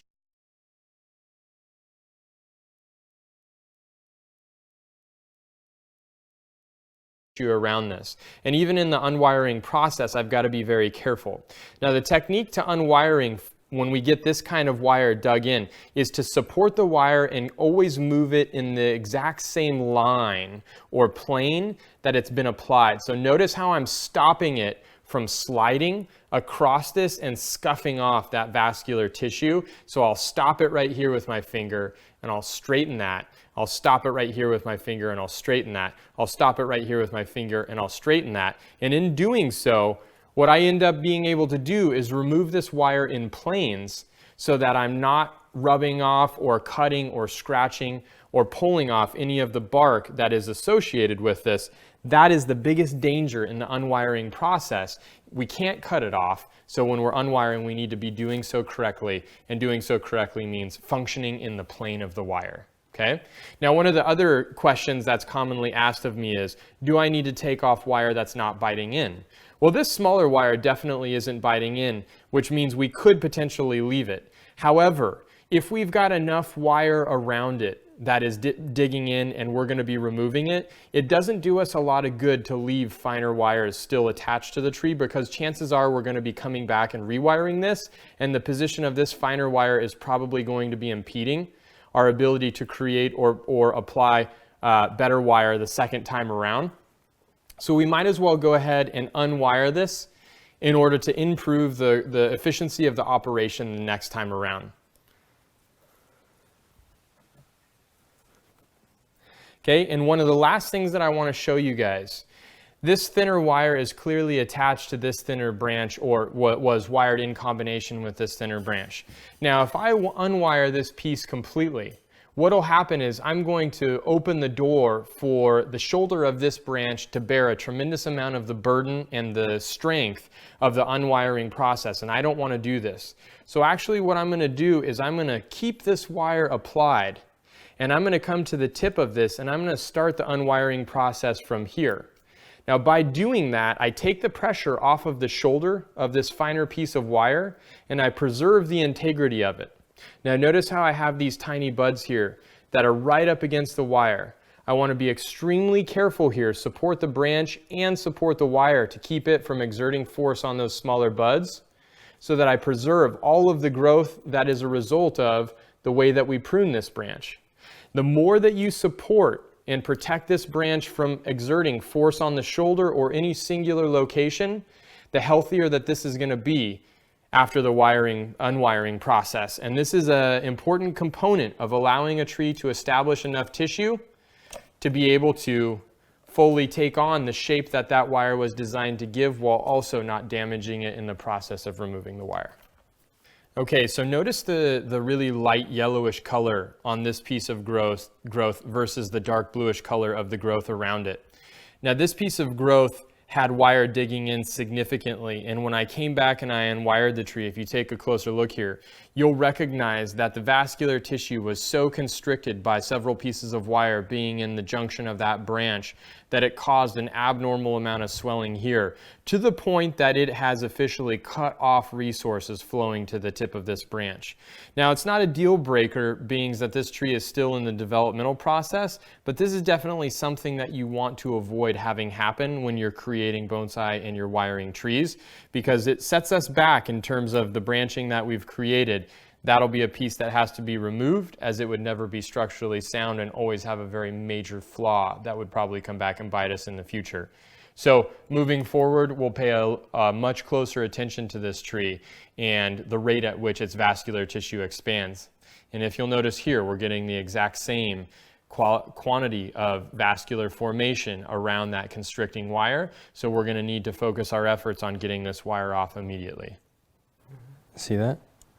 So I got to hold this in order to not do damage to the rest of the tissue. If I'm not supporting that, then what's going to happen is it's going to rub off the bark, or it's going to do damage there. And this is caught somehow, so I can always just cut this on one side, pull this through on the other, and be free of it, so that I can continue working without getting a lot of wire built up and accumulated. But really, that constant support, notice that I'm holding back here so that this branch isn't moving around a lot, because we cut off a dead branch that was connected to this. That support is a big part of the unwiring process, and this is no different from the wire application. People just don't take unwiring as seriously, and they should. It's an area and an operation that can cause major damage. Now, typically when we get to wire that's thicker than, say, 10 gauge, I'll come back and I'll try to cut this off, assuming that it's not too dug in. If it is too dug in, then we've got to free this by taking maybe our wire cutter or our plier, straightening out that tip, and then working in the direct line, supporting, always supporting.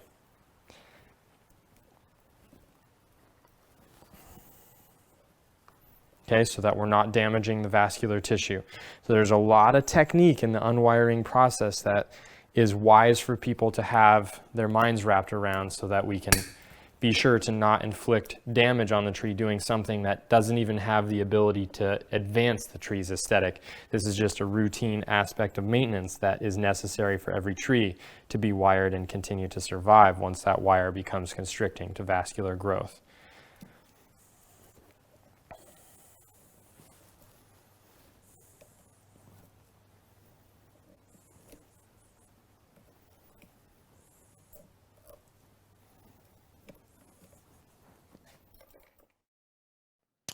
All right, so we've got a lot of questions about wiring. Do we wire in opposite directions if we get wire scars, etc.? And coming off of that clip, I want to address that really quickly. So bear in mind that the function of wire is not to be accommodating aspects of the tree. It's to be establishing aesthetic decisions, okay? So that means if I need a rotation of wire in a specific direction to accomplish a bend or a twist or whatnot, then if I've got wire scars from wrapping it in that direction, I'm still gonna wrap it in that direction. I'm just gonna change my path to avoid the wire scars, right? So if possible, it's easier to wrap in the opposite direction to avoid wire scars, but that's not my priority, and that's not how I make that decision. So I hope that helps you guys kind of with my mindset about it. Also bear in mind though that having wired, 4, 5, 6,000 trees, wherever I'm at now, which is a lot. I've wired a lot of trees. It's easier for me to change that path and have the ability to avoid those wire scars. And so if it's a difficult thing for you guys, then absolutely do what you got to do to avoid those. If it means spinning in the opposite direction, then please do so, okay? And then I wanted to talk about fertilizer because that is another popular topic right now. So this fall season, now that we've had a full season of growth over the course of the spring to be building up the microbiotic activity in trees that were repotted, or to be kind of managing the growth and creating the kind of growth that we want. This is the season that we really go heavy on fertilization, because in every situation, if we're trying to accomplish a really strong winter hardy tree that's going to be set up for really good growth next year, supplemental nutrition is a really important part of building up that strength. This is the time of year that we can put the pedal to the metal a little bit and really get a lot of built up energy inside of the vascular system. So we're going with heavy amounts of feed, which is 1.5 tablespoons per location.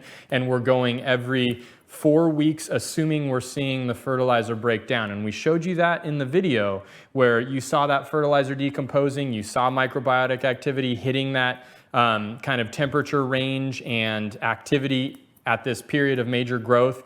The tree and microbiotic activity work in symbiosis. If one is doing one thing well, it probably means the other is also executing their job in that symbiotic relationship well. So you can use some of those indicators. Fertilizer's breaking down rapidly. That means that the system is working. Fertilizer is not breaking down rapidly. That means that there's something in the system that isn't working the way that we necessarily want it to. Those indications allow you and give you metrics to be able to know what's happening inside of that invisible, unviewable portion, which is the root system. And for pines, even more than junipers, the most important piece of the tree, because it's the epicenter of strength. And we know, with the pine repotting, we talked about the sheen. All of those things start to become very pivotal pieces of knowledge when we're building up strength for next year at this season, okay?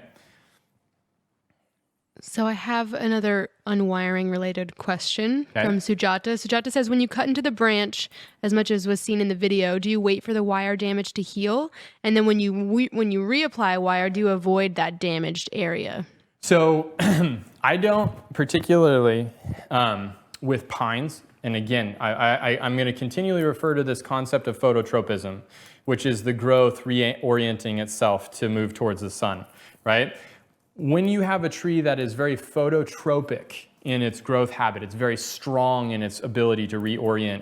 And if you've ever seen a black pine branch, if you lay it down, the new buds will actually curve up like this. Very, very phototropic pines are, right? And it's a survival mechanism for their growth being compressed in the alpine or their growth being dislodged on the coast in the case of multi-flush pines, right?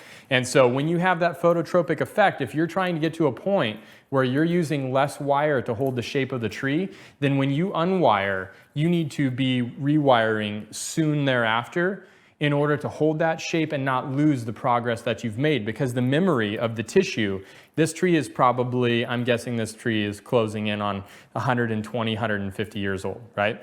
Judging by where it's growing, super high elevation, very short growing seasons, extreme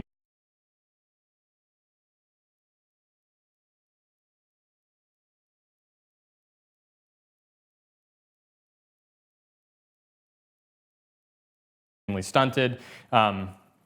So if I have 120 years of muscle memory in the tissue and I unwire this thing and I leave it for 3 months, a lot of that structure is going to rebound. Whereas if I reset it, it just continues adding vascular tissue, particularly at this time of year, adding vascular tissue to hold that structure with another layer to override that 120 years.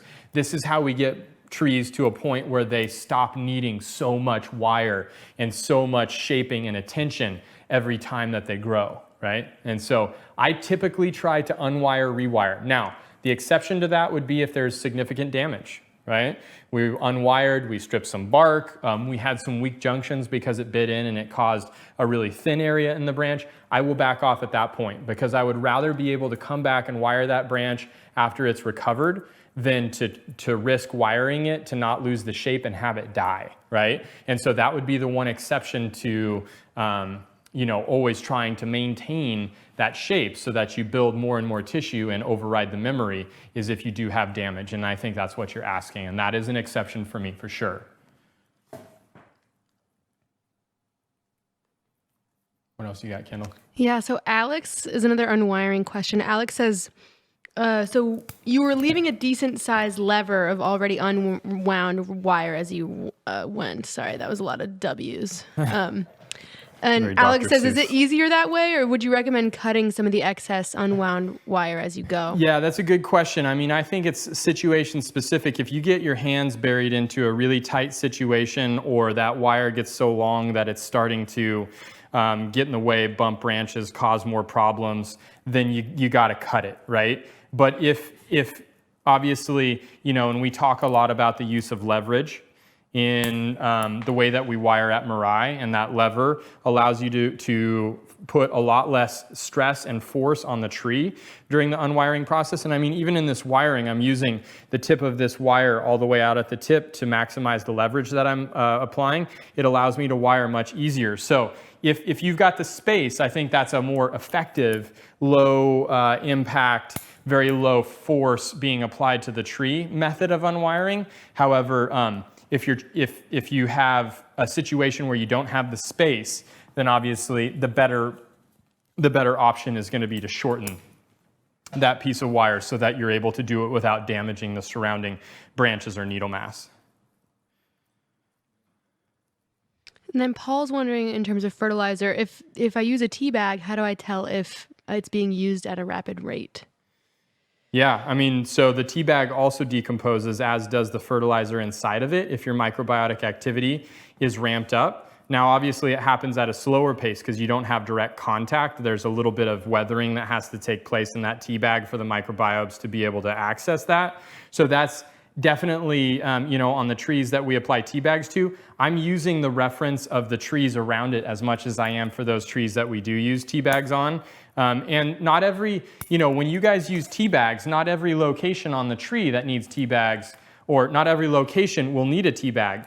Like, we use it to hold on vertical surfaces or surfaces that have too much of a slope or are too compacted because of the root growth that we've been facilitating, so that that fertilizer would wash off. But if you guys get to a position where there's a flat spot on that same tree that you could let the fertilizer sit on the surface, then I would absolutely take that option. And we've talked about that before, that contact being really, really valuable in the decomposition process, because the microbiobes have a direct capacity to decompose that organic material as it weathers and softens with water. And then are there some tea bags that are too thick or tough? Absolutely. Absolutely. I mean, we're looking for paper, number one. You know, if you get into cloth tea bags, then you're already kind of starting down the wrong path. You're looking for really thin, rapid decomposing, loose leaf paper tea bags. The cheaper they are, typically the better they are.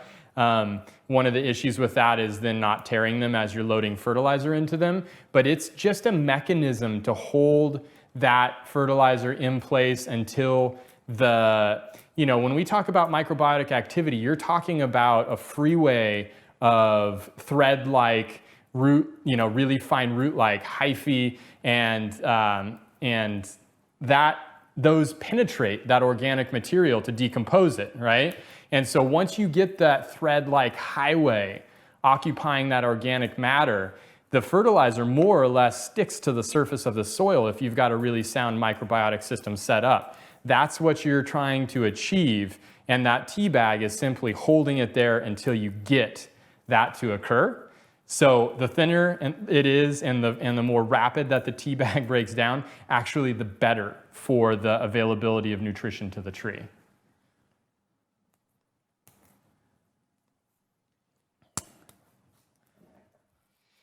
Eric has a question about repotting in the fall. Can you do it? This is a question that I've been asked a lot in the Q&As, and I will continue to give you guys the same response, and that is, if you make it to the fall, right? Now there was a definitive reason in Japan that we would repot in the fall, and that was so that we did not impact the spring quality of growth on some of our pine species that can show reduced quality of growth based on a spring repot. And namely, that was Japanese white pine that we would see a lot of that happen with, okay? And so we would wait till the fall or the late summer. We would be doing a repot then, and the growth was already solidified and established, okay? But there was a definite reduction in the severity or the thoroughness of the repotting that we could do at that time of year.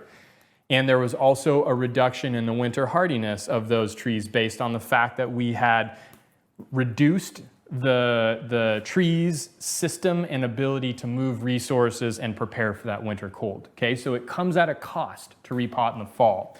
At Mirai, I prefer to be more thorough and get exactly what I want in the repotting process.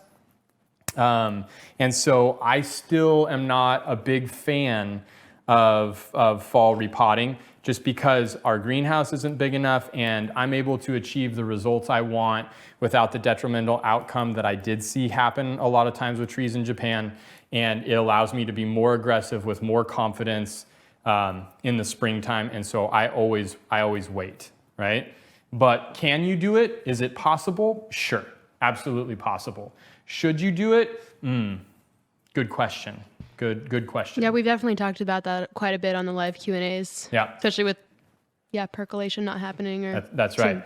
That's right. And my feeling is if you made it to this time of year, you're already so close to spring with a decreasing amount of demand on your tissue that why not just wait? Why not just wait is always going to be, and to supplement that, we also showed you guys, or we've discussed in the impromptu Q&As, the use of that tape barrier.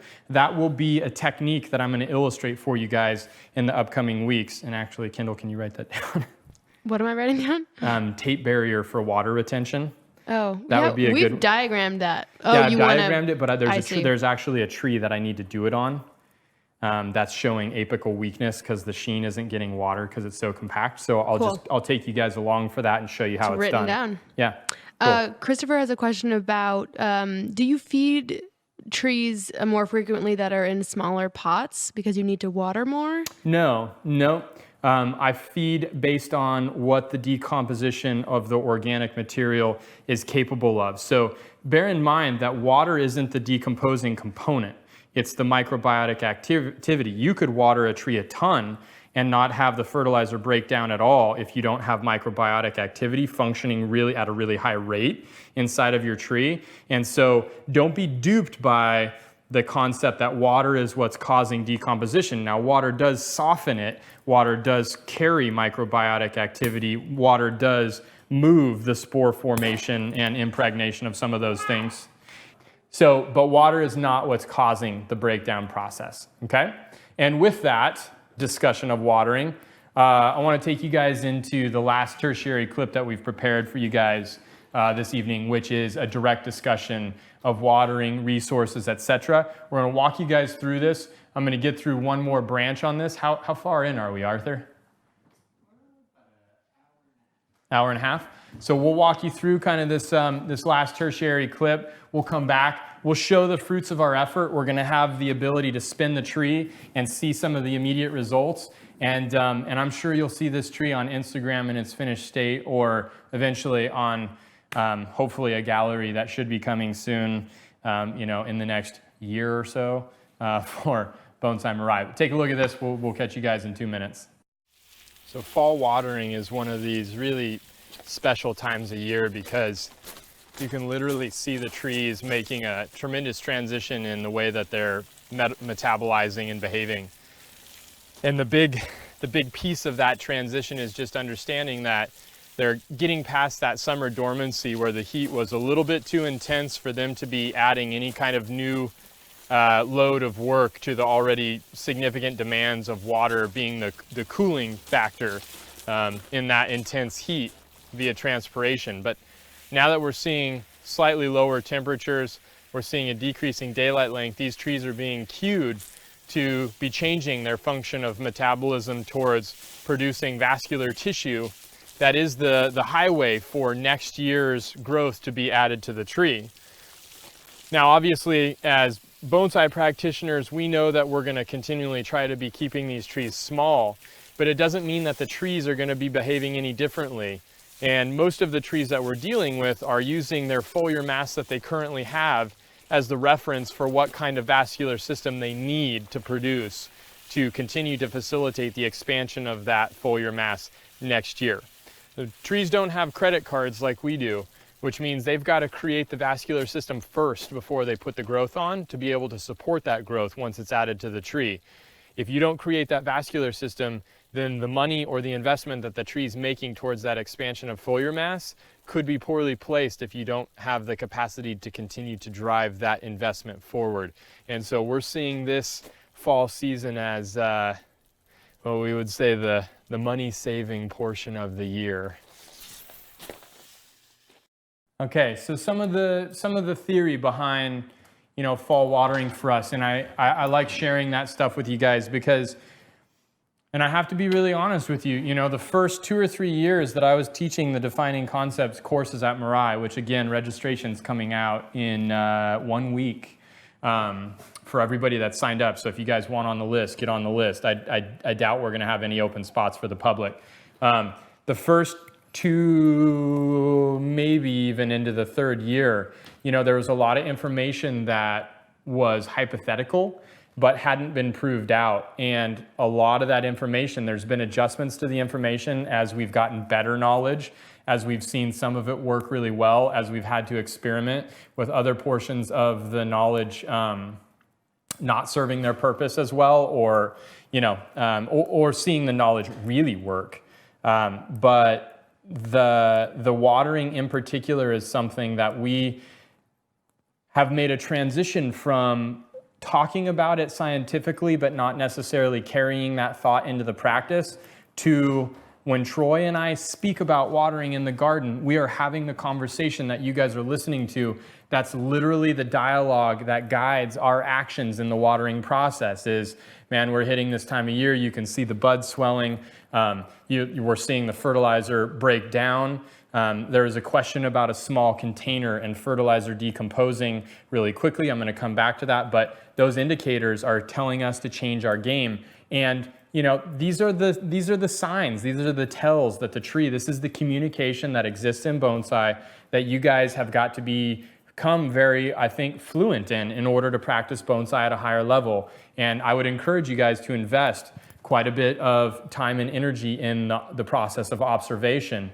When you see a tree that's really healthy, Notice what's happening. Notice what you're doing. Notice what's different. When you see a tree that's not so healthy, take a look at what's happening. Notice what's different about it, what may have gone wrong or what may be improvable. I've got a limber pine, very small buds, very minimal amount of needle mass, and I haven't been able to figure it out. I dug into it today, and just below the surface, literally all the fine particles accumulated in a hard pack, and there's no oxygen. And limber pine have to have oxygen. They need more oxygen than water to thrive. So I went in, I broke all of that up, replaced it, watered it really thoroughly, and literally, I'm not kidding you, I'm not exaggerating. Over the course of an 85-degree day today, I saw the buds make a shift in color. And it wasn't just wishful thinking. It can happen that quick when those trees are metabolizing at the rate that they're metabolizing at now, okay? Coming back to, does a smaller container need to be fertilized more because it's being watered more? And then over the break, that gentleman wrote back and said, no, I'm seeing the fertilizer break down quicker than 4 weeks. That's great. We've got trees that we see the fertilizer almost gone within 2 weeks. That doesn't mean that we need to be fertilizing more, because still, if you guys have akadama, or if you have an organic component of any kind, because akadama is an organic component, it's unfired clay, even if your bag says it's fired, that's not true, okay? And if you've got that organic component with that cation exchange capacity, or if we just translate cation exchange capacity to the ability to bind nutrition with charged sites on that soil particle, then you're going to be holding the nitrogen in the system even though the fertilizer is breaking down. So we typically function on that 4-week interval for application, because that's how long it takes nitrogen to become water soluble and leach out of the system, right? And nitrogen contributing to foliar growth. If we want more foliar growth, we add more nitrogen, right? But we don't want to accumulate nitrogen, because nitrogen can turn into a salt in our soil system, particularly in a smaller container, and that's where over-fertilization starts to become a bit of an issue. Every 4 weeks is safe, it's enough, right? Don't be duped into, if 1 drop is good, 2 drops is better, right? Pull back, just a consistent, sustainable application. Every 4 weeks. In the fall, we're feeding heavier to prepare for winter and next spring's bud push.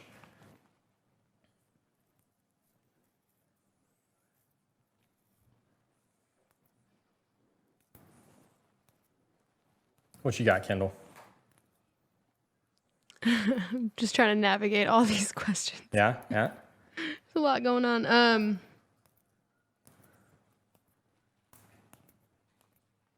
Yeah, we'll have to save some of these. They're not super relevant. So. Okay. All right.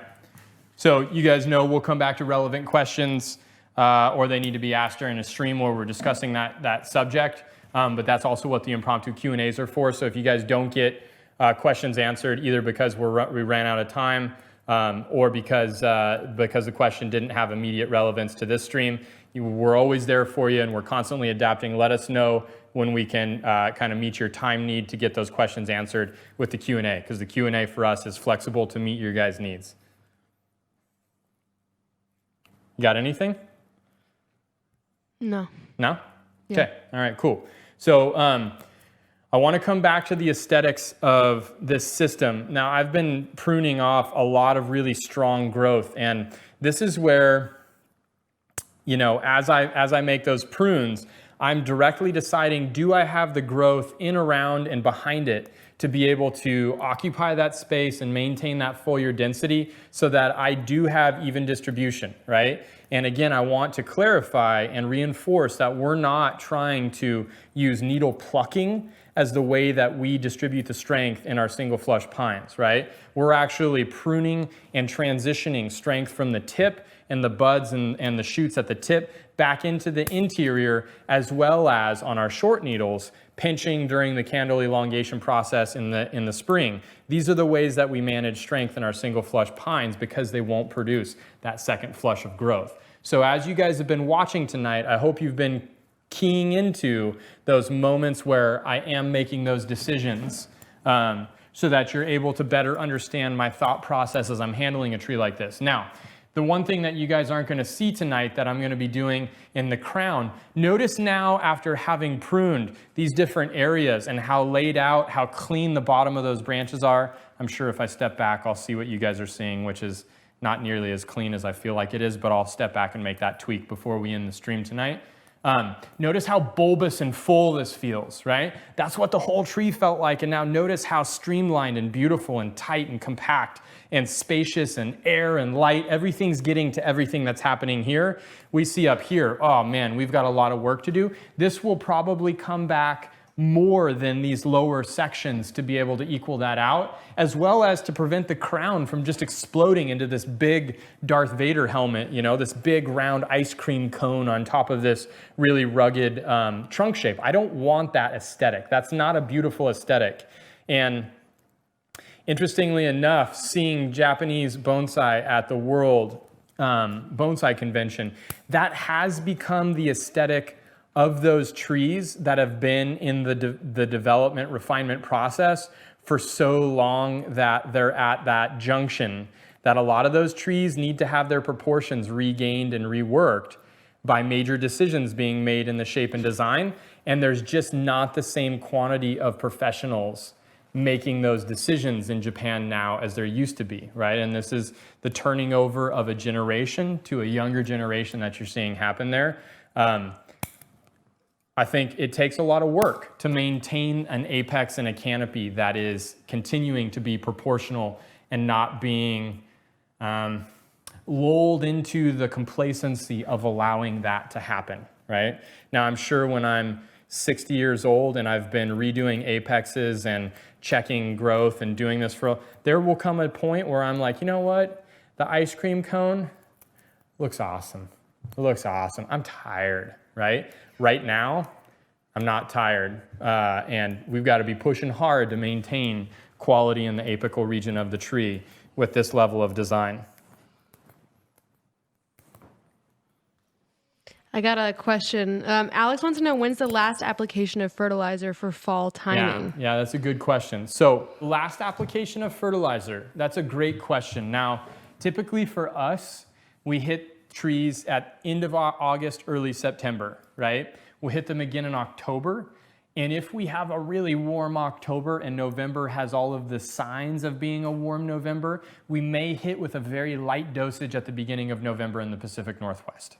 Okay, so we'll go September and October, 2 applications, maybe a light application if we feel like we can get a little bit more in. Okay, now this is for conifers. If we're dealing with deciduous, in particular Japanese maples, which can be with a warm spell in the fall and enough nitrogen added, encouraged to produce a new flush of growth, right? That's a no-no. We don't want that to happen. And that's where people say, do we use a low nitrogen in the fall? For trees that have a propensity to be encouraged to grow again with a nitrogen dosage, yes, pull back on that nitrogen. Mid-fall, we'll stop feeding with nitrogen on our deciduous trees that have a propensity to push another growth. For our conifers, they will make the decision. I want that nitrogen. I don't want that nitrogen. Do you feel like the nitrogen today? I don't feel like the nitrogen today, but some people feel like nitrogen today. They can have that nitrogen, right? Let them make that choice in that fall feed, okay? All right, so I'm going to rotate this around.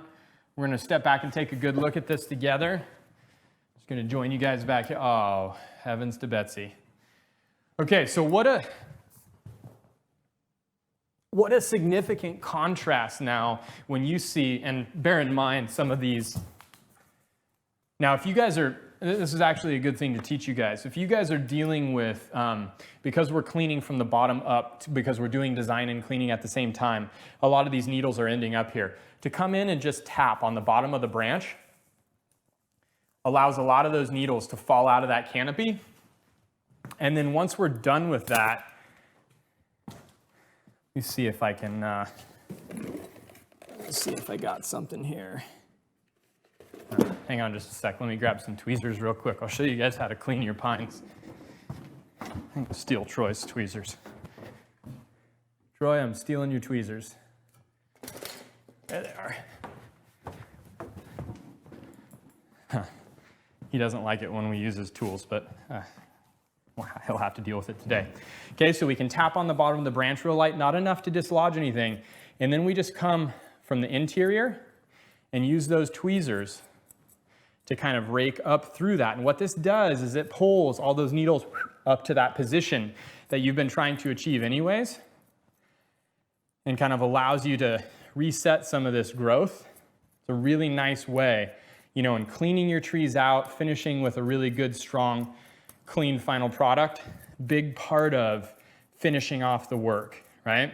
And it's a heck of a lot better than going in here and trying to tweezer out every single needle that's caught in here. Anyways, small technique for you guys, okay? And it's beautiful because you can see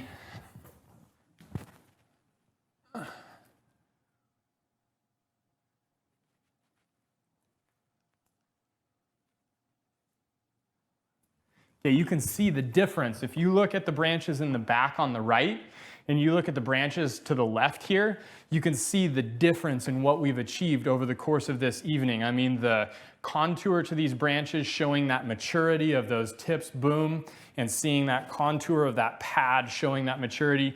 And then you see all of these needles, right? When we're looking over here, all these needles hanging off of the bottom, a real disorganization to this structure. And all we did was just small little pieces of wire, cleaning off the bottom, cleaning in between the shoots, that first 1/8 to 1/4 inch, and then making a few prunes on overly long pieces that are maybe sitting over the top or growing outside of that silhouette back into the interior buds or to the structure itself. And this pine has taken on a new life. And I haven't had to rewire it. I haven't really had to do an immense amount of work. This is how every single year you take that growth and evolve it and evolve it and evolve it and evolve it. This tree could sit in the Koku exhibition without a doubt. Put it into a beautiful pot, and it could sit in the Koku exhibition without a doubt. Arthur, do you have that shot of this in Spectrum? We'll show you guys this tree on display in one of the exhibitions that of my work that we had. I love that shot. Yeah, really, really strong, really interesting play on color there too. That's that tree, and really I would say one of its really strong phases of glory. But I'm really happy with where this tree has come. I've worked hard to distribute the energy so that the interior branches, the lower branches are as strong as the apex, and we're going to continue to do that. Greg has a design question about that gin. Cool. So could you just talk about your process of creating that gin? And Greg commented, does it take your eye into the outer space? Like, is that what you're going for? I mean, so my feeling with Deadwood is designed to show you what was, but isn't anymore, right? It's a remnant. It's a discussion of the history. It's a discussion of something more that doesn't necessarily exist. And I like the idea that this tree had this piece of growth here. And actually, Arthur, if you can take them back to that original unworked shot, this is a living branch that was on the tree. This wasn't actually a piece of deadwood. It was alive. Coming off of this elbow. So if you guys look right at that curve on the lower right, now go back to that raw piece, and the lower right where the trunk starts to curve, you can actually see the living branch that's sticking off of that curve, right? It was a big prominent piece. This is the remnant of that. And notice that I kept, come on back to this tree, Arthur. Notice that I kept the changes in direction, right? I always try with my deadwood to maintain as much movement through the deadwood as I can, and sometimes that makes the deadwood excessively long to some people's eyes. For me, it's not about whether I'm taking your eye away, because I think your eye is dominated by the visual mass of the green. I think that's an accent, and the more interest you can pull out of that accent that is that deadwood, the better. And the more movement, the more changes in direction, similar to movement in a trunk that piece of deadwood has, the more valuable it is.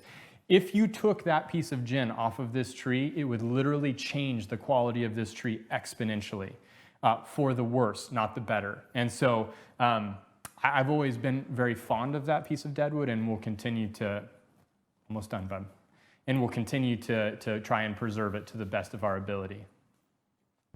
Greg wants to know, what are some mistakes to avoid with short needle single flush pines? So some mistakes to avoid: overly plucking. Number one, right? Because you're going to shut down the back budding system. You're going to shut down the development system.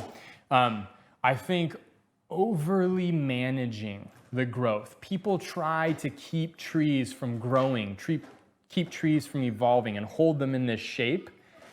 That is really, really detrimental to the evolution of the tree. And one of the things, the advantages that we have at Mirai is we have so many trees that we can't necessarily handle all of our trees as often as I would like, as a attentive to detail person that's overly compulsive about cleanliness, right?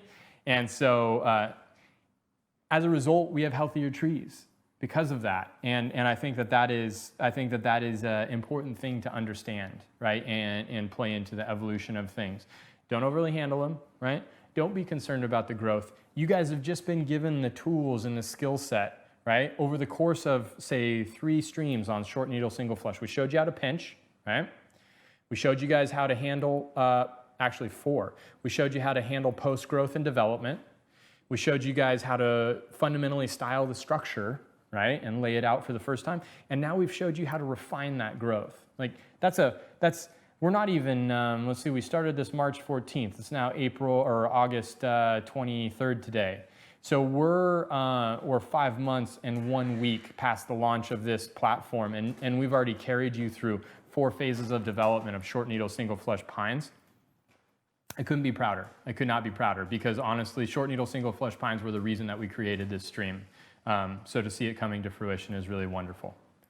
All right, we got any more? Yes. Rennie wants to know, so you say in the spring it's okay to prune 50% of foliage on healthy trees. Is this the same during this time? I think it's the same during this time in the early fall, and typically when we talk about fall work, I'm glad you asked that, Rennie. Again, deciduous are a different consideration, right? Because we know that they're going to shed all their leaves, whereas conifers are going to maintain them, okay? So that's a big thing to think about. Also, we've got to think about how much time does this tree need to move its resources around and respond to a reduction in foliage mass and respond to the hormonal reallocation, et cetera. And typically I would say 4 to 6 weeks prior to your first commonly anticipated hard freeze, which is 28 degrees Fahrenheit or -3 degrees Celsius or below. If you're 4 to 6 weeks prior to that, you're probably okay. Any closer than that, you're not going to get enough sugar starch loading to give it the ability to resist damage in that first major cold issue. And so I would use that as your buffer. You have time in the fall up until you've got that 4 to 6 week window before a major cold event as anticipated by what you experience on kind of an annual basis in your environment or even in your backyard. And then one last question. Paul said, I noticed that you stayed away from watering foliage. Is this on purpose? Definitely do not water foliage. Where we are at in the Pacific Northwest, we have enough relative humidity and we have enough problem with disease as a result of it being a favorable place for plants to grow that watering the foliage is not favorable. Now, if you guys are in Colorado, if you're in New Mexico, if you're in a very arid, dry environment, Southern California maybe, you may see watering the foliage as beneficial. Maybe it helps cut down on spider mite population. Maybe the trees respond with a lusher foliage or more robust growth. That's great. Use those indications that the tree's giving you to guide how you choose to pursue that application. The other reason that we don't